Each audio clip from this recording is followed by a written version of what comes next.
When I was preaching in Australia, a lady was in the congregation who had been traveling by air from Australia to New Zealand over the Tasman Sea.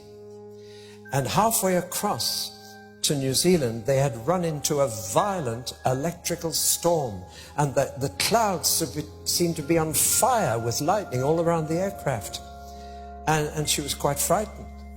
And the plane was being tossed around with the wind and the air pockets.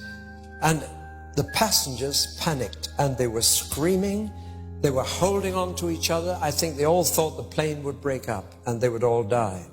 And the lady noticed that the lady sitting next to her against the window was praying.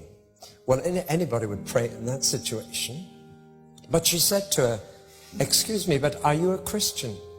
The lady said yes. And so they said, "Well, let's pray together." And together they said, "Lord, you stilled the storm 2,000 years ago. Please do it again. But please still the storm inside the plane as well as outside." And within 2 minutes, everybody in the plane was at peace and had stopped screaming and was sitting quietly. But the storm continued outside, and she had a camera, so she leant over across the new friend, and she held the camera at arm's length against the window and pressed the trigger, hoping that she might get a picture of this extraordinary sight of the lightning apparently setting the whole sky on fire. Well, she took the film to be developed in New Zealand after she'd landed safely, because as soon as she took the photograph, the storm outside stopped as well. And they came into clear air and landed safely in New Zealand. She took the film to be developed, and the shop rang her up later and said, "Your photographs are ready, but will you please come and pick them up yourself? I want to talk to you." And when she went to collect the photograph, she said, "Why do you want to talk to me?" And the photographer said, "Where did you get this photograph?"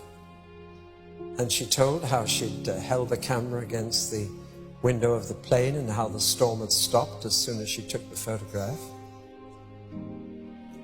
And the photographer and his family all became Christians that afternoon. It was originally a color photograph. I've only managed to get it on black and white in this transparency, but this was how the photograph turned out. I don't think you'll be able to see the face. You will one day.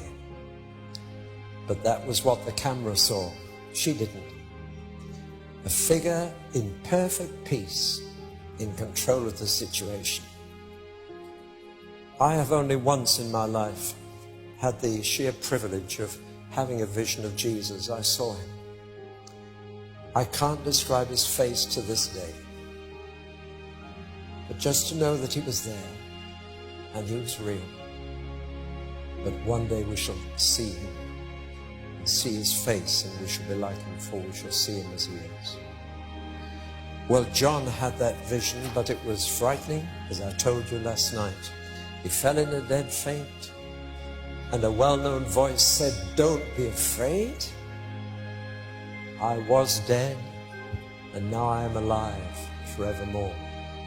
You know of every other great world leader, every other founder of a religion, you have to say they were alive and they are now dead forevermore. Only of Jesus can you say he was dead and is alive forevermore. Confucius is dead, Buddha is dead, Muhammad is dead, but Jesus is alive.